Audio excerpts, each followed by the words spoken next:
za pustyniami, za sawannami, nad diamentami i pod niezwykle gwieździstym niebem, na czarnym lądzie odnajdziemy kraj tak bardzo nieznany i jednocześnie tak bardzo wart poznania, że te braki musimy obowiązkowo jak najszybciej nadrobić. Najwyższa pora na zmianę postrzegania tego regionu świata.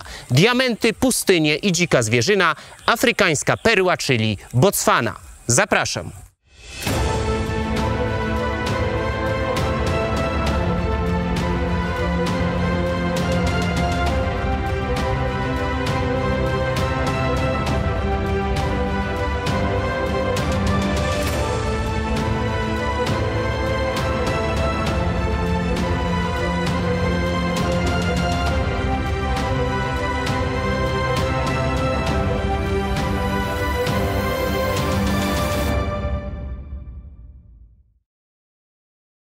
Ten świat jest nasz. Odcinek 4. Botswana. Afrykańska perła. Afryka. Nie będzie to chyba przesada z mojej strony, jeżeli powiem, że ten kontynent mało komu kojarzy się z bogactwem. Afryka w powszechnej świadomości to po prostu bieda. I nie obalę tej tezy, ponieważ nie ma czego obalać. Statystyki są bezwzględne, to najbiedniejszy kontynent na kuli ziemskiej. W takim razie naturalne pytanie, co ja tutaj robię? To może od razu z grubej rury. Botswana na przestrzeni ostatnich dziesięcioleci to najszybciej rozwijający się kraj na świecie. Dokładnie tak, nic nie pomyliłem, najszybciej rozwijający się kraj na świecie. Szybciej niż Chiny.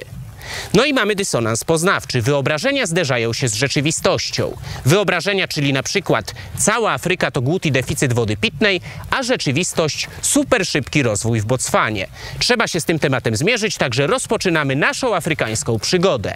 Opowiem o tym, jak to się stało, że o dużych pieniądzach i rozwoju mówi się w kraju, który jeszcze kilkadziesiąt lat temu był jednym z najbiedniejszych na świecie. Na początek, co to właściwie jest Botswana i skąd się wzięła? Zanim Botswana stała się Botswaną, była protektoratem brytyjskim o nazwie Beczuana. Bardzo interesujący przypadek. Mamy koniec XIX wieku. W Afryce dominują przede wszystkim Francuzi i Brytyjczycy. Sprawa techniczna. Terytoria, które zostały opanowane przez inne państwa, miały różne statusy. Często nazywamy je z automatu koloniami, jednak formalnie mogły to być również na przykład kondominia czy protektoraty. Kolonia oznacza całkowite podporządkowanie polityczne i gospodarcze. Kondominium to teren zarządzany wspólnie przez co najmniej dwa państwa. Natomiast protektorat cechuje się pewną wewnętrzną niezależnością polityczną. To znaczy rządzi się sam, a protektor zabezpiecza tylko swoje interesy w tym miejscu i prowadzi na przykład politykę międzynarodową tego miejsca. Uwaga Europejczyków w tej części kontynentu była skupiona przede wszystkim na terenach dzisiejszej Republiki Południowej Afryki. Tereny dzisiejszej Republiki Botswany nie były aż tak kuszące. Właściwie to Brytyjczycy uważali, że nic tu nie ma, jednak wspomniany wcześniej protektorat ostatecznie powstał, ponieważ kontrolować ten teren jak najbardziej chcieli. Niezwykle ciekawa jest geneza pojawienia się tutaj wpływów brytyjskiego rządu. Otóż to wodzowie lokalnych plemion osobiście udali się do Wielkiej Brytanii i poprosili królową Wiktorię o ustanowienie protektoratu. O tych wydarzeniach przypomina pomnik zlokalizowany w stolicy Botswany. Zdjęty kapelusz oznacza szacunek do brytyjskiej królowej. Wyciągnięta dłoń drugiego wodza to przenośnia odnosząca się do skromnej liczby ludności. To znaczy, że reprezentują społeczność tak małą, że mogłaby zmieścić się w dłoni. Natomiast laska trzeciego wodza to symbol powagi i prawdomówności. Wodzowie zdecydowali się na tę prośbę m.in. w obawie przed brytyjską kompanią południowoafrykańską, czyli firmą, która podporządkowywała sobie kolejne regiony na południu tego kontynentu. Podsumowując, wodzowie woleli protektorat polityczny i samodecydowanie o sobie niż całkowitą dominację kompanii handlowej. Historia niewątpliwie oryginalna, jednak to tylko przedsmak tego, co wydarzyło się kilkadziesiąt lat później. To w XX wieku o Beczuanie usłyszał cały świat. Zachodnie media emocjonowały się miłością, która wstrząsnęła polityką. Niech za preludium do tego tematu posłuży krajobraz tamtych wydarzeń, czyli zapierająca dech w piersiach botswańska natura.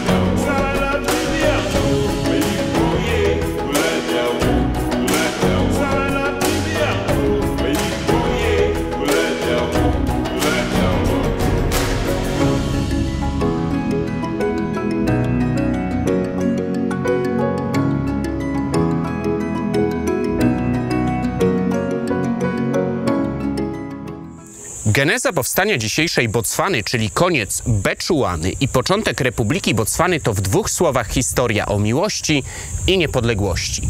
Te dwa wątki łączą się w jednej osobie. Seretse Khama urodził się w rodzinie królewskiej. Miało to miejsce w 1921 roku. Był synem Sekomy II, wodza plemienia Bamangwato. Ojciec Seretse umiera zaledwie kilka lat po jego narodzinach. W czasie jego dzieciństwa plemieniu przewodzi regent Chekedi Khama, a małoletni spadkobierca tronu ma w tym czasie zdobyć jak najlepsze wykształcenie. Wszystko wydaje się dosyć proste, jednak sytuacja komplikuje się, kiedy Seretse studiuje w Wielkiej Brytanii, gdzie zakochuje się z wzajemnością w pewnej kobiecie.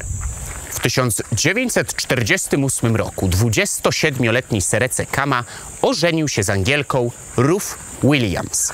No i się zaczęło. Małżeństwo czarnoskórego mężczyzny z białą kobietą pod koniec lat 40. XX wieku nie należało do najłatwiejszych, jednak w tym przypadku nie chodziło wyłącznie o problemy typu co ludzie powiedzą. Sprawa była znacznie poważniejsza, ponieważ doszło do zawieruchy politycznej. I to na skalę międzynarodową. Małżeństwo skrytykował wuj Seretse, Chekedi Khama, który był stanowczo przeciwko temu, żeby biała kobieta została królową plemienia. Nacisk polityczny z południa, a konkretniej ze Związku Południowej Afryki sprawił, że Brytyjczycy na wszystkie możliwe sposoby starali się wyeliminować Seretse Khamę z życia politycznego Beczuany. To wszystko rodzi naturalne pytanie. Dlaczego poza Beczuaną komukolwiek przeszkadzało małżeństwo króla plemienia Bamangwato w Beczuanie? Chodziło o ówczesny klimat społeczno-polityczny, szczególnie w ZPA, czyli dzisiejszym RPA. Tam oficjalnie wprowadzono politykę segregacji rasowej, no a tutaj, czyli tuż obok, czarnoskóry wódz plemienia aspirujący do rządzenia krajem żeni się z białą kobietą.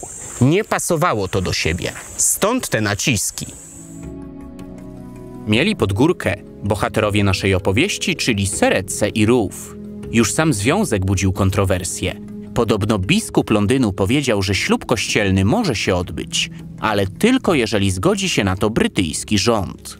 Doszło do ślubu cywilnego, ponieważ nie istniały kwestie formalno-prawne, które mogłyby uniemożliwić takie małżeństwo. Ruth straciła pracę, a ojciec wyrzucił ją z domu. Małżonkowie polecieli do Beczuany, gdzie Angielce udało się przekonać do siebie społeczeństwo, jednak wysiłki okazały się daremne. Brytyjski rząd ugiął się pod presją Związku Południowej Afryki. Seretse Khama i Ruth Williams Khama zostali wygnani z protektoratu Beczuany. Brytyjczycy uważnie przyglądali się tej sprawie. To znaczy chcieli znaleźć rozsądne uzasadnienie dla tego, co robią, ponieważ w oczach opinii publicznej wyglądało to wyjątkowo źle. Kładli kłody pod nogi człowiekowi tylko dlatego, że się politycznie źle ożenił.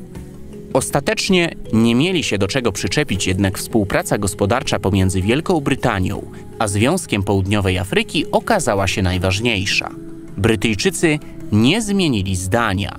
Nie było miejsca dla pana Khamy w polityce Beczuany. Musiało minąć kolejnych kilka lat, żeby małżeństwu pozwolono wrócić do protektoratu i to pod warunkiem zrzeknięcia się praw do tronu. Seretse Khama rozpoczął nowy etap swojego życia. Stał się zwykłym obywatelem. Mimo wszystko nie porzucił działalności politycznej. Co więcej, te wszystkie problemy, jego upór, wygnanie, powrót, dalsza aktywność, to wszystko sprawiło, że zyskał na popularności. Na początku lat 60. stanął na czele założonej przez siebie Partii Demokratycznej. Stolicą Beczuany było Mafeking. Bardzo ciekawy przypadek, ponieważ to miasto nie leżało w Beczuanie. Administracyjnie znajdowało się na północnym krańcu ZPA, czyli stolica państwa była enklawą na terenie sąsiedniego państwa. Swoją drogą ten przykład może służyć za ilustrację, jak Brytyjczycy traktowali protektorat Beczuany. Po macoszemu. Wszystkie decyzje związane z Beczuaną zapadały de facto poza Beczuaną. W 1964 roku Wielka Brytania zgodziła się na demokratyczne wybory w protektoracie. Stolicę przeniesiono do miasta Gaborone, które swoją drogą kilka lat później zmieniło nazwę na Gaborone, a oryginalnie w języku lokalnym czytamy to Gaborone, ale zostawmy na razie stolicę, wróćmy do wyborów. Przy bardzo dużej frekwencji, 75%, zdecydowanie zwyciężyła partia pana Khamy, czyli opcja niepodległościowa. 30 września 1966 roku oficjalnie powstała niepodległa Republika Botswany. Charakter tego kraju wyjątkowo trafnie opisuje symbolika flagi i godła. Kolor niebieski oznacza deszcz, który odgrywa w tej społeczności ważną rolę z uwagi na częste susze. Czerń i biel symbolizują różnorodność rasową oraz harmonię i współpracę pomiędzy rasami. Godło zawiera w sobie jeszcze więcej informacji. Zawołanie pula oznacza deszcz i szczęście oraz jest jednocześnie takim pozytywnym okrzykiem, który towarzyszy podniosłym wydarzeniom. Dwie zebry odwołują się do przyrody, a czarno-białe paski na ich skórze, jak nie trudno zgadnąć, do równości ludzi wszystkich ras. Pierwsza zebra trzyma kość słoniową, co stanowi odwołanie do handlu tą zdobyczą w przeszłości lub według innej interpretacji do ochrony dzikiego życia. Druga zebra trzyma sorgo, czyli ważne dla kraju zboże. Na tarczy widzimy 3 fale, to ponowne odwołanie do wody i deszczu, do tego koła zębate oznaczające przemysł wydobywczy i głowa byka, czyli hodowla bydła. Sporo tego, ale za to wystarczy jeden rzut oka i wszystko jasne. Za co chwalony jest pan Khama? Co takiego zrobił, że zapisał się złotymi zgłoskami w historii kraju? Przede wszystkim oparł się pewnej pokusie. Historia zna wiele scenariuszy w stylu ktoś krytykuje rządzących, następnie sam przejmuje władzę i rządzi jeszcze gorzej. W przypadku byłych krajów kolonialnych rolę tych złych pełnili najczęściej przybysze z Europy, a później niekiedy okazywało się, że nowa lokalna władza jest jeszcze gorsza i zgarnia wszystko dla siebie. Tymczasem pan Khama zastał liberalne prawa brytyjskie i po prostu ich nie ruszał. Nie dążył do krępowania systemu gospodarczego, to znaczy nie myślał tylko o sobie i swoim zapleczu, ale o całym kraju. Mówił, że niskie podatki zapobiegają oszustwom. Nie dążył do krępowania systemu politycznego. Na początku zostały ustalone zasady republiki parlamentarnej i tego się trzymał. Nie dążył do krępowania, czy może bardziej hierarchizowania społeczeństwa na zasadzie rządzili biali, to teraz tylko czarni, a białych wyrzucimy. Zresztą jakby to wyglądało, w końcu sam stworzył mieszaną rodzinę. Cytat z pana Khamy. Zamierzamy pokazać innym krajom, że biali i czarni mogą żyć w harmonii i wspólnie pracować dla interesów swojego państwa. Oprócz tego sporo podróżował, mówił o moralności, etyczności, krytykował korupcję. Krótko mówiąc, w takich fundamentalnych sprawach naprawdę ciężko zarzucić mu złe intencje czy egoizm. Rządził 14 lat, także na gruncie typowo politycznym na pewno miał lepsze i gorsze decyzje, lepsze i gorsze lata, natomiast patrząc czysto historycznie, zdobył w kraju ogromne uznanie. A skoro mowa o wolności i tolerancji, nie może zabraknąć tematu religii. Konstytucja zapewnia obywatelom wolność wyznania i jednocześnie żadna religia nie została uznana za państwową. Dominuje chrześcijaństwo, przede wszystkim kościoły afrochrześcijańskie i protestanckie. Katolicy stanowią jedynie 7% społeczeństwa. Do tego mnogość religii plemiennych. Wszystko funkcjonuje w pokojowej atmosferze, napięcia pomiędzy wyznawcami poszczególnych religii właściwie nie występują. Z naszej, polskiej perspektywy zdecydowanie warto zaglądnąć do wnętrza kościoła katolickiego, ponieważ tradycyjna niedzielna msza wygląda trochę inaczej niż u nas.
Jak widać i słychać, tam gdzie w Polsce często bywa monotonnie, tam w Botswanie uśmiech i spontaniczność. Patrząc na takie obrazki można odnieść wrażenie, że radosne to społeczeństwo. Ludzie tacy szczęśliwi, pogodni i pełni entuzjazmu. Taka właśnie jest Afryka, z tym, że akurat mieszkańcy Botswany mają w regionie opinie raczej stonowanych i flegmatycznych. Podobno to tak trochę po Brytyjczykach im zostało. W każdym razie, z naszej perspektywy naprawdę nie ma się czego czepiać.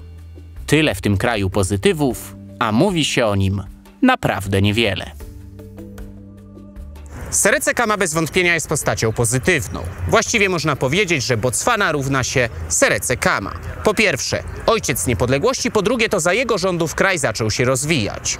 I nie było przy tym żadnych afer czy skandali, tylko spokojny, stabilny rozwój. Temat jest właściwie wyczerpany, więc pozwolę sobie na małą dygresję. Jak to się dzieje, że kiedy dowolny władca na świecie jest zły, to wszyscy o nim mówią, wszyscy o nim wiedzą. Temat tej osoby jest wałkowany do znudzenia. Natomiast kiedy dowolny władca na świecie jest dobry, to nic złego się nie dzieje, kraj się rozwija, ludzie się bogacą, nie ma kontrowersji, czyli z perspektywy medialnej, z perspektywy debaty publicznej nie ma o czym mówić. W sumie to nie jest zastanawiające, to jest po prostu straszne. Dlatego skupiajmy się na tym, co dobre, na właściwych wzorcach, może będzie mniej kontrowersyjnie, ale za to lepiej. Tak to wszystko świetnie brzmi, że może warto spakować walizki i szczęścia w życiu szukać w południowej części kontynentu afrykańskiego. Jak widać, miejsca nie brakuje. Niestety nie jest to takie proste. Tutaj na sprawę należy spojrzeć bardzo szeroko i bardzo chłodno, czyli porównujemy już nie tylko Botswanę z Botswaną sprzed 40 lat, albo Botswanę z innymi krajami regionu, które z różnych przyczyn zostały w tyle, tylko teraz Botswana versus reszta świata. Jeżeli chodzi o to rekordowe tempo rozwoju ekonomicznego, wszystko się zgadza, jednak należy pamiętać, że Botswana startowała z ekstremalnie niskiego poziomu. A to sprawia, że te pierwsze lata idą bardzo sprawnie, ponieważ wystarczy robić cokolwiek i to już jest rozwój. No bo cokolwiek to więcej niż nic. Niektórzy ekonomiści nazywają to konwergencją, czyli efektem doganiania. Także tempo rozwoju ekonomicznego robi wrażenie, jednak należy pamiętać, że to wciąż nie jest kraj o wysokim poziomie życia w skali świata. W skali regionu tak, w skali świata nie. Jeszcze nie. Było sporo o historii, która ukształtowała to społeczeństwo na otwarte, umiejące wykorzystać swoje szanse i ambitnie patrzące w przyszłość. Zaznaczyłem również, że stabilność polityczna i rozwój gospodarczy to te elementy, za które możemy pochwalić to państwo. Jednak są jeszcze inne czynniki, które definiują jakość życia. Innymi słowy, my żyjąc w tak zwanym pierwszym świecie często zapominamy, że nie wszędzie jedynymi zmartwieniami są spokój i pieniądze. Botswana ma pewien poważny problem. Obok Republiki Południowej Afryki, Lesotho i Eswatini przoduje w niechlubnym rankingu epidemii HIV-AIDS. Te 4 państwa to samo południe Afryki i to właśnie ten region świata jest najbardziej dotknięty tym problemem. W pozostałych krajach kontynentu sytuacja również jest poważna, jednak im bardziej na północ, tym trochę lepiej. W Botswanie około 380 000 osób ma HIV lub AIDS. To aż 17% społeczeństwa. W takiej sytuacji to już nie tylko pojedyncze problemy poszczególnych osób, ale również poważne wyzwanie społeczne. Przykłady. Dziesiątkuje to społeczeństwo. Pod kątem czysto ekonomicznym nie chodzi wyłącznie o to, że te osoby umierają, ale również na pewnym etapie choroby nie są zdolne do pracy lub najzwyczajniej nie mają do niej motywacji. Dalej. Spore wydatki na leczenie. Ponosi je zarówno publiczna służba zdrowia, jak i rodziny prywatnie. Pieniądze wydaje się także na profilaktykę, np. badania czy akcje informacyjne. Sporo sierot oraz sporo dzieci bez ojca lub bez matki. W końcu rodzice umierają młodo. Tym samym niemal każdy aspekt życia, mniej lub bardziej, ale jest dotknięty przez epidemię. To wszystko rodzi perspektywę nieznaną wśród obywateli pierwszego świata.